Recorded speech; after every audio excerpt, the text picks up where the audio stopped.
नमस्कार मित्रों, फिर से आपका स्वागत है मेरे चैनल सनराइज में। आज बात करेंगे यूनिफॉर्म सिविल कोड या समान नागरिक संहिता की। आज बात इसलिए करेंगे क्योंकि प्रधानमंत्री मोदी जी ने भोपाल की एक रैली में एक सवाल का जवाब देते हुए समान नागरिक संहिता को जरूरी बताया। कहा कि ये वोट बैंक की पॉलिटिक्स के खिलाफ है, मुस्लिम बहनों के जीवन के लिए बहुत ज़रूरी है और वगैरह वगैरह। बेशक उनकी बात में एक चुनावी टोन है, मोदी जी की बात में लगभग हमेशा रहता है। वो हमेशा देखते हैं कि कौन सी बातें उनको चुनाव में फ़ायदा देंगी और उन बातों को उठाते रहते हैं। बहुत सही समय को उठाते हैं। 9 साल से सरकार है। समान नागरिक संहिता की याद अब आई है जब 2024 के चुनाव एकदम ठीक सामने खड़े। मैं एक बात पहले साफ कर दूं, मैं समान नागरिक संहिता के साथ हूं। समान नागरिक संहिता का मुद्दा दरअसल किसी धर्म के प्रिविलेज का या किसी धर्म के प्रिविलेज को कम करने का मुद्दा है ही नहीं। ये basically gender justice, child rights आदि का मुद्दा है। हम लोगों ने इसको रिड्यूस कर दिया है। भारत की जो बहुत कैकोफोनस पॉलिटिकल एटमॉस्फेयर है, जो बहुत कर्कश राजनीतिक जो विमर्श का हाल है, उसमें बहुत बार इसको समेट दिया जाता है कि ये किसी एक धर्म पे हमला है या किसी एक धर्म के खिलाफ जाता है। अगर आप यूनिफॉर्म सिविल कोड की बात शुरुआत से देखेंगे तो आपको एक बात बहुत दिलचस्प नज़र आएगी कि भारत के हर धर्म में, हिंदू धर्म समेत उसके धर्म गुरुओं ने, इस्लाम के धर्म गुरुओं ने, ईसाइयत के धर्म गुरुओं ने, भारत के हर धर्म की जो क्लर्जी है, भारत के हर धर्म का जो प्रीस्टहुड है, वो समान नागरिक संहिता के खिलाफ रहा है। वो महिला अधिकारों के खिलाफ रहा है जो समान नागरिक संहिता देगी। वो उत्तराधिकार के कानूनों पे किसी भी किस्म की छेड़छाड़ के खिलाफ रहा है। और इसीलिए अगर आप याद करें कि हिंदू कोड बिल का कितना विरोध हुआ था और अंत में नेहरू और अंबेडकर जैसी जोड़ी भी वो एक हिंदू कोड बिल नहीं ला पाए थे।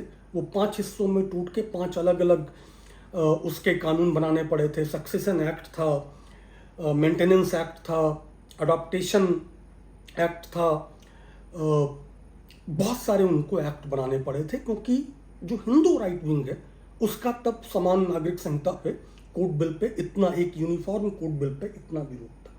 लेकिन एक मिनट के लिए मोदी जी को और आज की राजनीति को भूल जाएं और ये देखें कि समान नागरिक संहिता पे हमारे जो कॉन्स्टिट्यूशन के 4 फादर्स थे, जिनको अभी उद्धृत करके आए हैं डेमोक्रेसी के सवाल पे मोदी जी अमेरिका की अपनी स्टेट विजिट में, उनकी क्या राय थी। अगर आप संविधान सभा की, कॉन्स्टिट्यूएंट असेंबली की बहसों को देखेंगे तो आप पाएंगे कि एक बड़ा तबका था जो यूनिफॉर्म सिविल कोड के समर्थन में था। और इसीलिए भारतीय संविधान के जो नीति निर्देशक सिद्धांत हैं, जो डायरेक्टिव प्रिंसिपल्स हैं, उनमें अनुच्छेद 44 में, आर्टिकल 44 में बहुत साफ साफ कहा गया है कि भारत सरकार, भारत जो राज्य है, वो इंडेवर करेगा कि भारत के सभी क्षेत्रों में समान नागरिक संहिता को लागू करें। कि ये मुंशी जी थे, मुझे अगर ठीक याद आ रहा है तो बंगाल से एक सांसद थे, संविधान सभा के सदस्य थे नजीबुल्लाह, अगर ठीक याद आ रहा है नाम, हम लोग फिर से देख लेंगे, जिनका ये मानना था कि तुरंत लागू नहीं किया जा सकता, कम्युनिटीज़ को विश्वास में लेना पड़ेगा। बाबा साहब आम्बेडकर की राय भी समान नागरिक संहिता के पक्ष में थी, लेकिन वो मानते थे कि इसको तुरंत लागू नहीं किया जा सकता। इसके लिए हमें कम्युनिटीज़ को कॉन्फिडेंस में लेना पड़ेगा, हमें उनसे बात करनी पड़ेगी। बहस इतनी तीखी हुई और स्टैंड्स इतने विरोधाभासी थे कि अंत में इस पे वोट करना पड़ा कि यूनिफॉर्म सिविल कोड को सब चाह रहे थे, कि सबने माना था कि ये जरूरी है, लेकिन इसको मूल अधिकार में जोड़ा जाए, फंडामेंटल राइट्स में जोड़ा जाए या डायरेक्टिव प्रिंसिपल्स में, इसको लेके वोट हुआ और 5-4 से ये फैसला हुआ। बहुत नज़दीकी मामला था कि समान नागरिक संहिता को डायरेक्टिव प्रिंसिपल्स में डाला जाए, जो कि फोर्सेबल बाय लॉ नहीं है, आप उसको लेके कोर्ट्स में नहीं जा सकते। लेकिन भारत सरकार, भारत राज्य क्या करेगा वो ये संहिता बताती है। तो अगर आज कोई ये श्रेय लेने की कोशिश करे, अगर आज की राजनीति में हम ये बात करें यूनिफॉर्म सिविल कोड, तो ये भारत के जो कॉन्स्टिट्यूशनल फोर फादर्स हैं, जो हमारे फाउंडर्स हैं, वो भी यूनिफॉर्म सिविल कोड की अवधारणा पे सहमत थे और चाहते थे कि प्रोग्रेसिवली इस बात को हासिल किया जाए। तो ये कोई किसी एक दल का, आज इसमें राजनीतिक रोटी सेकने की जो भी कोशिश की जाए, लेकिन ये किसी एक दल का स्टैंड नहीं है। ये भारत के जितने भी संविधान सभा के सदस्य थे उनका एक साझा स्टैंड था और इसीलिए ये डायरेक्टिव प्रिंसिपल्स में शामिल हुआ। लेकिन वे लागू नहीं कर पाए। क्यों लागू नहीं कर पाए? और इस सवाल का जवाब आपको वहां मिलेगा जब आप देखेंगे कि समान नागरिक संहिता का मुद्दा आज कौन उठाता है और क्यों उठाता है। केवल 3 तलाक और मोनोगेमी, माने एक कल विवाह या विवाह में रिड्यूस कर देना यूनिफॉर्म सिविल कोड को, न केवल एक हास्यास्पद कोशिश है बल्कि ये एक बहुत ट्रेजिक कोशिश भी होगी। ये एक बहुत खतरनाक कोशिश भी होगी, क्योंकि यूनिफॉर्म जो सिविल कोड हैं या जो सिविल कोड हैं वो केवल शादी और तलाक में सीमित नहीं। उनमें बहुत बड़ा एक हिस्सा है सक्सेशन का, उत्तराधिकार का, संपत्ति के उत्तराधिकार का। उसमें एक बहुत बड़ा हिस्सा है मेंटेनेंस का, कि अगर पति पत्नी किसी कारण से अलग होते हैं, तलाक होता है, तो उस स्थिति में मेंटेनेंस को, भरण पोषण को कैसे देखा जाएगा। उसमें हिस्सा है सक्सेशन का, उसमें हिस्सा है अडॉप्टेशन पॉलिसीज का, कि बच्चों को कैसे अडॉप्ट किया जाएगा, उनको कैसे देखा जाएगा। मैरिज और डिवोर्स यूनिफॉर्म सिविल कोड के, समान नागरिक संहिता के या किसी सिविल कोड के 2 बहुत छोटे हिस्से हैं जिसमें इस पूरी बात को लाके खत्म करने की कोशिश की जाती है। अगर यूनिफॉर्म सिविल कोड बना तो क्या होगा? अभी मोदी सरकार ने खुद ही 2016 में, जहां तक मुझे याद है, लॉ कमीशन से कहा था कि विचार करें यूनिफॉर्म सिविल कोड पे। सुप्रीम कोर्ट के एक जस्टिस की रिपोर्ट थी, और जब रिपोर्ट आई 2018 में, तो उन्होंने साफ साफ कहा कि at this point of time this is neither desirable nor necessary. ना अभी जरूरी है और ना वांछनीय है। हम इसको डिजायर भी अभी नहीं करना चाहिए। क्यों? आज़ादी के इतने साल भी एक सिविल कोड बनाने में इतनी दिक्कत क्यों हो रही? और इस सवाल का अगर आप जवाब तलाशेंगे तो आपको समझ में आएगा कि जेंडर जस्टिस, चाइल्ड राइट्स और तमाम ऐसे और मुद्दों के परे जो कॉम्प्लिकेशंस हैं, जो जटिलताएं हैं एक यूनिफॉर्म सिविल कोड बनाने में, उस देश में जिसमें धार्मिक अंतर ही नहीं, धर्मों के अंदर के जो अंतर हैं वो इतने प्रोनाउंस्ड हैं, जो रीति रिवाज हैं वो इतने अलग अलग हैं बहुत सारे क्षेत्रों में, कि कोई एक यूनिफॉर्म सिविल कोड बनाना एक बहुत क्रिटिकल इंगेजमेंट को डिमांड करता है। एक बहुत गंभीर विचार विमर्श की जरूरत उसमें पड़ेगी, जिसमें सारे स्टेक होल्डर से बात की जानी पड़ेगी और उनको विश्वास में लेना पड़ेगा। 1 मिनट के लिए 3 तलाक और पॉलीगैमी, बहुविवाह, इन दोनों मुद्दों को आप हटा दीजिए।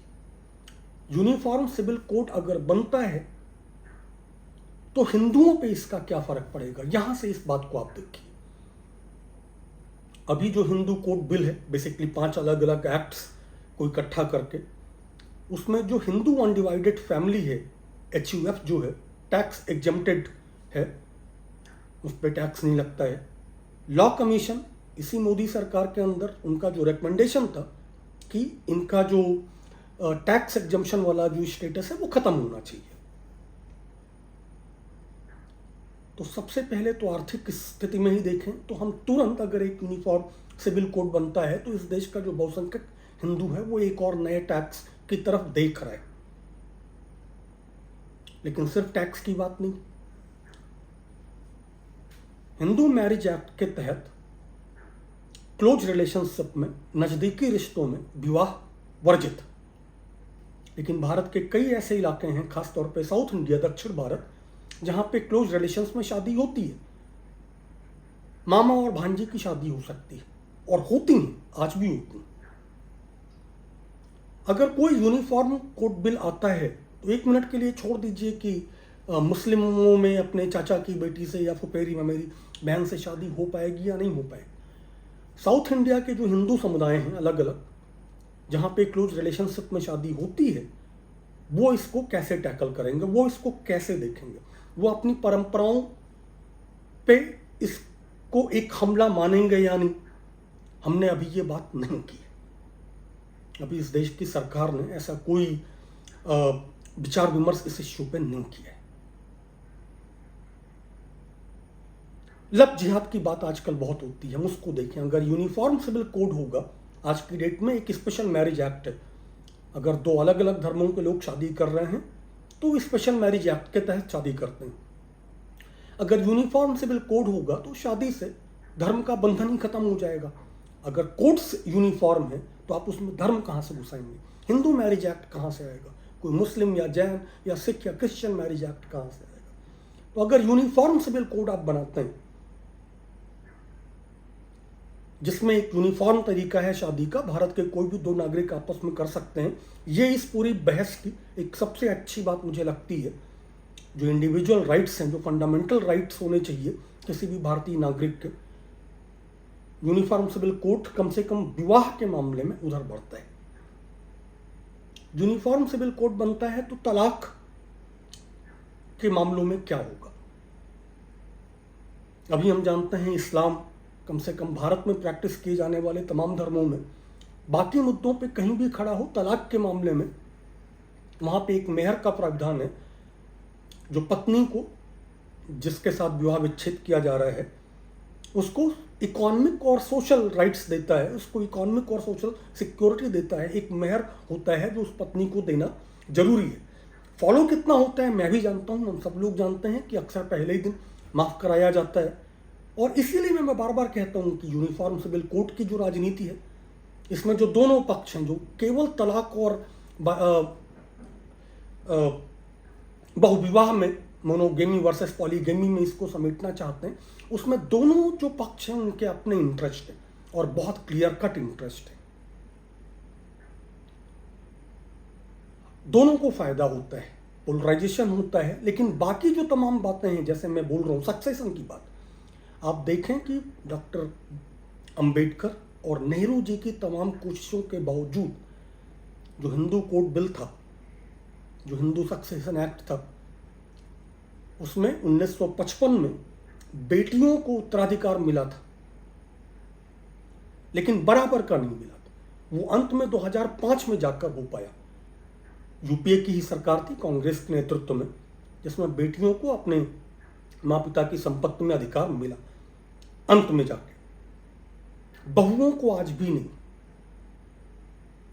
और बेटियों को उत्तराधिकार में हिस्सा मिलने का उस समय के हिंदू धर्मगुरुओं ने भारी विरोध किया था। मुझे कोई आश्चर्य नहीं होगा अगर ज़्यादातर जो मुस्लिम धर्मगुरु हैं वो भी इसका विरोध करें। यूनिफॉर्म सिविल कोड लागू होने की स्थिति में अगर इस तरह की एक गुंजाइश बनती है कि सभी बेटियों को ये अधिकार मिले, बिल्कुल वो विरोध करेंगे। मुझे लगता है सारे धर्मगुरु इस बात में कुछ बातों में एक दूसरे से सहमत नजर आते हैं, और उसमें जो जेंडर राइट्स का जो मुद्दा है उस पर ये एकता बहुत साफ साफ दिखती है कि उसके ज़्यादातर खिलाफ ही जाते हैं।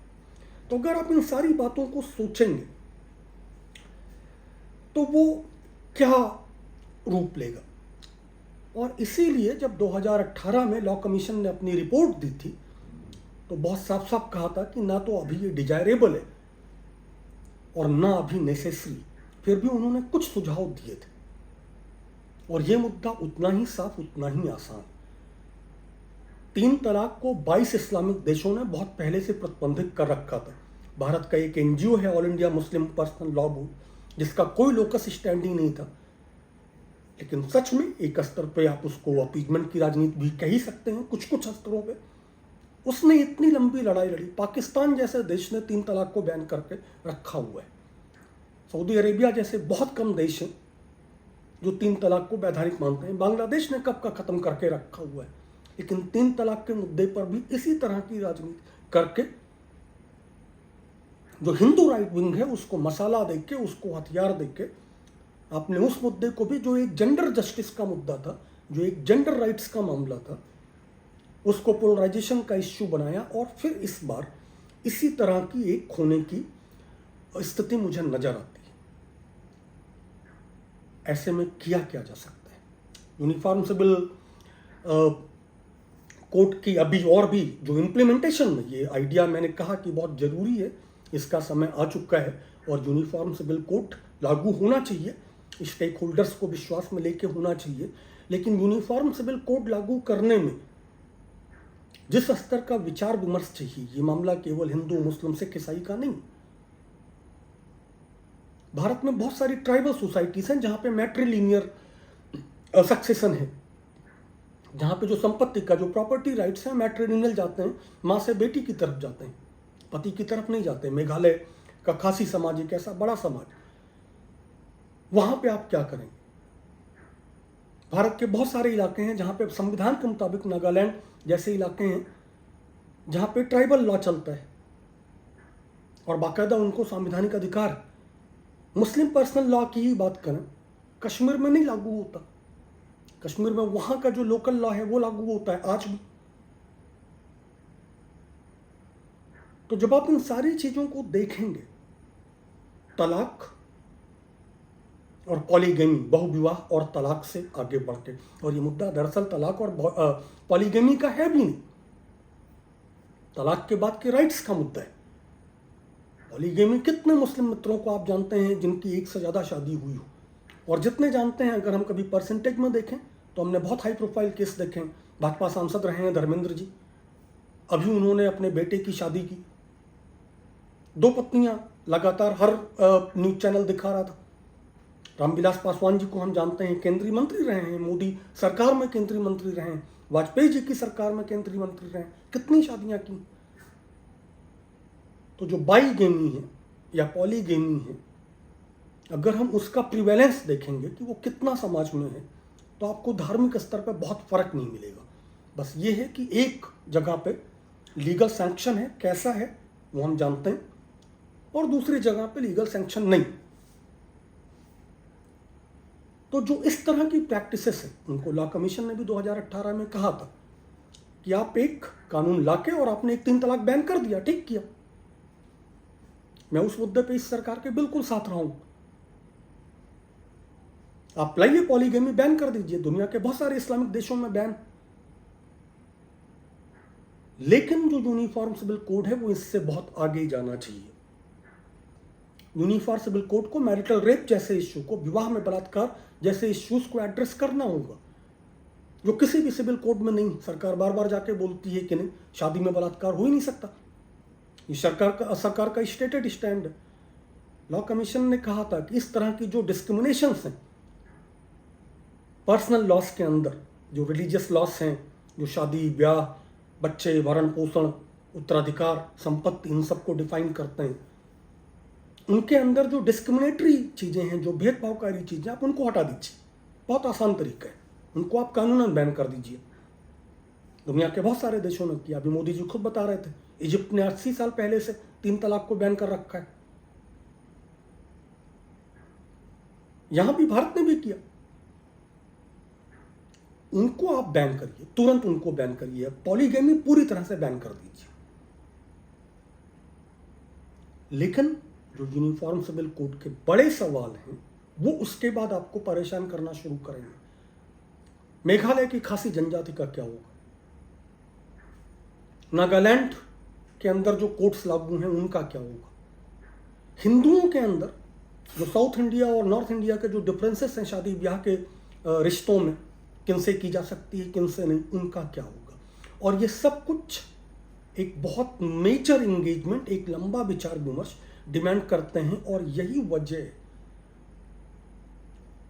कि हमारे संविधान के जो निर्माता थे वो बाकायदा इस हक में होते हुए भी कि यूनिफॉर्म सिविल कोड लागू किया जाए, उसे लागू उन्होंने नहीं किया था, बल्कि उसको वक्त पे छोड़ा था, डायरेक्टिव प्रिंसिपल का हिस्सा बनाया था। लेकिन इसके लिए जो इंगेजमेंट चाहिए, अगर आप हर चीज को इलेक्टोरल पॉलिटिक्स में रिड्यूस कर देंगे, जो इस सरकार का थोड़ा इतिहास रहा है, तो मुझे डर है कि यूनिफॉर्म सिविल कोड का भी वही होगा जो सीए एनआरसी का हम देख रहे हैं। कानून पास हुए कितने दिन हुए? 2019 में कानून पास हो गया था।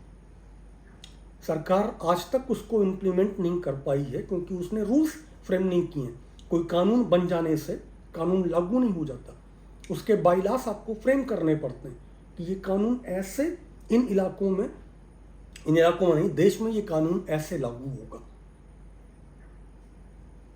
और सीए एनआरसी के बाईलॉस आज तक नहीं बने हैं, वो भारत में कहीं भी इम्प्लीमेंट नहीं हो रहा है। 2019 से पास होकर बैठा हुआ है, 2023 खत्म होने जा रहा है, या कम से कम आधा खत्म हो गया है, 3.5 साल हो चुके हैं। सरकार कम से कम 4-5 बार जो लॉस फ्रेम करने हैं, जो रूल्स फ्रेम करने हैं, उसके लिए जो उसने जो समय सीमा मांगी है वो आगे बढ़ा चुकी है। मुझे डर है कि यूनिफॉर्म सिविल कोड का भी हश्र वैसा ही होगा, लेकिन बहुत और बड़े कॉस्ट्स पे होगा। जो राष्ट्रीय स्तर पे अगर आप इस तरह से केवल चुनावी राजनीति के लिए, केवल चुनावी फायदों के लिए, केवल वोट बैंक पॉलिटिक्स में, केवल ध्रुवीकरण की राजनीति में इस तरह के कानून लेके आते हैं जो भारत के हर समाज पे, हर प्रदेश के, हर धर्म के, हर समाज पे, हर समुदाय पे असर डालेंगे, तो उनसे जो उथल पुथल मचेगी, वो ऑलरेडी देश जिस तरह की उथल पुथल से गुजर रहा है, हम जो लगातार देख रहे हैं, उसमें एक दिक्कत तलब स्थिति बनेगी। इसीलिए यूनिफॉर्म सिविल कोड बेहद जरूरी है, लागू होना चाहिए, लेकिन एक प्रॉपर इंगेजमेंट के बाद, सारे स्टेक होल्डर्स से लगातार बातचीत के बाद, उसके पहले किसी भी धार्मिक कोड के अंदर जो भी दिक्कतें हैं उनको बाकायदा कानून बना के ख़त्म किया जाना चाहिए। मैं पॉलीगेमी ख़त्म करने के साथ हूँ, मैं बहुओं को उत्तराधिकार में हक देने के साथ खड़ा हूँ। यूनिफॉर्म सिविल कोड बनता है तो ये एक बड़ा मुद्दा होना चाहिए कि बहुओं को अधिकार क्यों नहीं मिलेगा जिन धर्मों में अभी नहीं मिलता है।